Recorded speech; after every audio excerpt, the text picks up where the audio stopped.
Before we get to the main event, it's helpful to remember that the idea of tidying up the human gene pool wasn't exactly a niche German invention. In the early 20th century, eugenics was the coolest new science, and everyone was doing it. America was a pioneer, sterilizing people deemed unfit with legislative enthusiasm. Sweden was on board. The British were debating it in Parliament. It was all very modern and progressive, this idea of improving humanity by subtracting the inconvenient parts. So when German thinkers started talking about Leben unwerten Leben, life unworthy of life, they weren't brainstorming in a vacuum.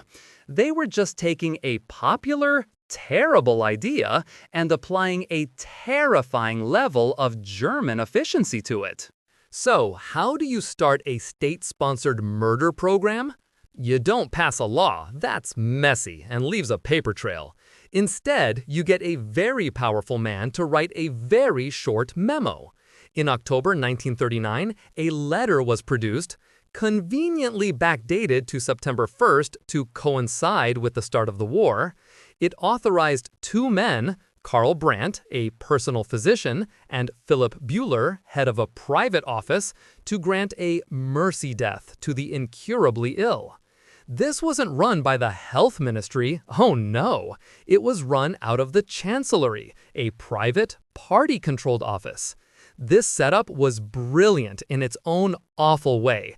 It gave the whole operation a veneer of medical legitimacy, while keeping it completely outside any legal or governmental oversight.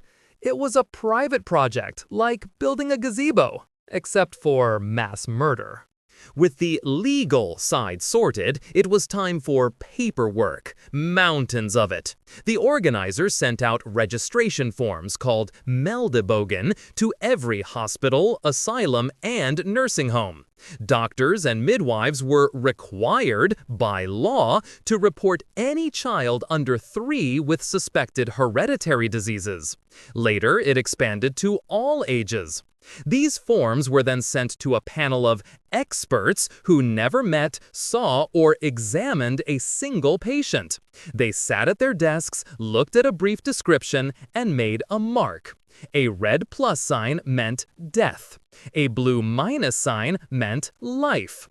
A question meant they needed more information before deciding how to kill someone. Sometimes 3 experts would review a form. 2 red pluses were all it took. The banality of it is staggering. This wasn't a frenzy of hatred, it was administrative processing. The program started with the most vulnerable, children. The project was called Reichsausschuss zur wissenschaftlichen Erfassung von erb- und anlagebedingten schweren Leiden, which is a mouthful of a way to say Committee for Killing Disabled Kids. Parents of selected children were told their child was being sent to a special clinic for advanced treatment. It was a lie, of course. These special sections were killing wards. Upon arrival, many children were starved to death slowly, because this looked more natural, or killed with overdoses of common sedatives like luminol.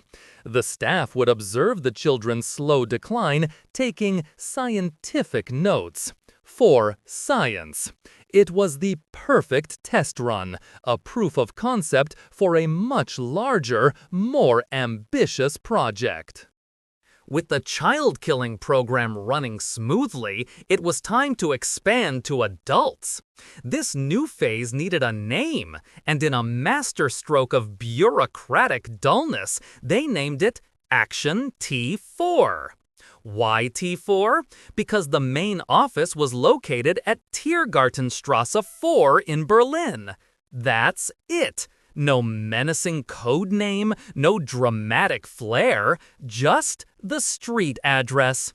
It speaks volumes about their confidence, or maybe their complete lack of imagination. At this villa, the organization called Gekrat was set up, a front company for transporting patients to their deaths, because even systematic murder needs a plausible name for the bus company on the invoice. 6 facilities were converted into dedicated killing centers: Hartheim, Sonnenstein, Grafenegg, Bernburg, Brandenburg, and Hadamar. The process was horrifyingly standardized. Patients arrived on buses with painted-over windows. They were told they were being taken for a shower to be disinfected. They were undressed, examined by a doctor who would note a plausible cause of death for the future death certificate.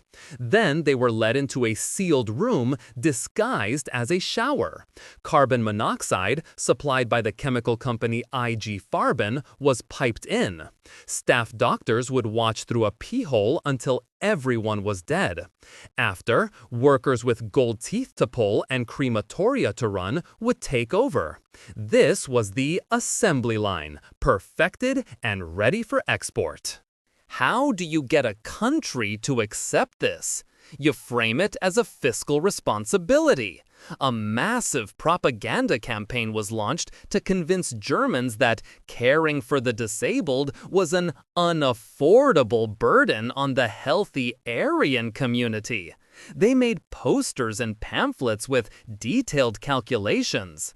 This person with a hereditary disease costs the state 60,000 Reichsmarks over their lifetime. Fellow German, that is your money.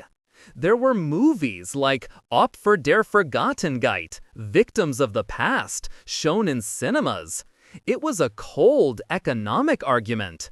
They weren't just removing undesirables, they were balancing the budget. It's amazing what people will approve of when you tell them it'll lower their taxes. Officially, Action T4 didn't exist, so managing the information was key. They became masters of morbid bureaucracy. Every victim had their death certificate falsified with a believable, if sudden, cause of death. The problem was, the clerks filling them out weren't always careful. A town might suddenly receive 5 death notices in a week, all from people who died of acute appendicitis. Families would receive a standardized letter of condolence, followed shortly by an urn containing the ashes of your loved one. Sometimes 2 families in the same building would receive urns for relatives who died on the same day at the same distant asylum, raising some deeply awkward questions at the post office. It turns out that murdering tens of thousands of people isn't easy to hide, even if you have great paperwork. People in towns near the killing centers started to notice things: the constant arrival of those gray buses, the thick, foul-smelling smoke that billowed from the crematoria day and night. At the Hadamar facility, children even had a playground taunt. There goes the killing box on its way to Hadamar. Ash containing human hair would fall over the town. People started piecing it together. The secret was becoming an open one, whispered in homes and markets. The state could control the press, but it couldn't control the smell. While many were scared into silence, some were not. Meet Clemens August Graf von Galen, the Catholic Bishop of Munster. He was not a man who minced words. In a series of sermons in July and August 1941, von Galen laid it all out. He publicly denounced the T-4 program from the pulpit, calling it murder and a violation of divine law. "These are our brothers and sisters," he thundered.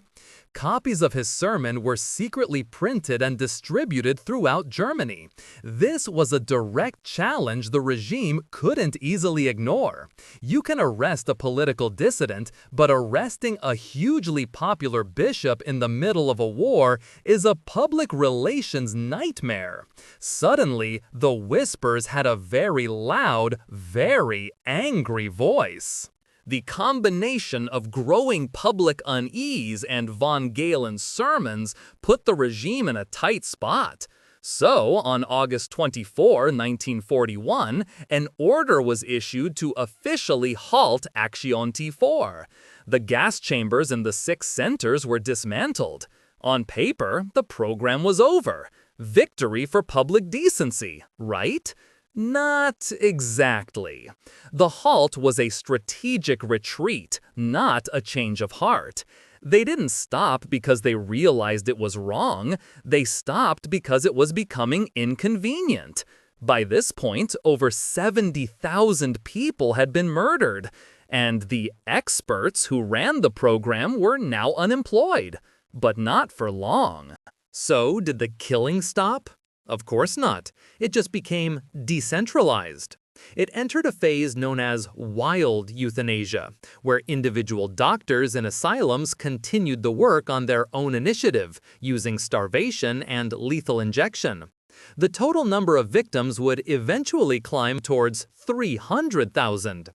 But the real legacy of T4 was what came next. The experienced personnel, the chemists, the doctors, the bus drivers, the crematoria operators, were all transferred. Where to? To Poland. They became the commandants and staff of the new extermination camps for Operation Reinhard, Belzec, Sobibor, and Treblinka. The techniques, the technology of gas chambers, the deception of showers, the whole grisly process was a direct transfer from T4. It was the dress rehearsal, the terrible, successful pilot program for the Holocaust. If you enjoyed this video, please like, comment, and subscribe to our channel for more historical insights. Thanks for watching, nerds!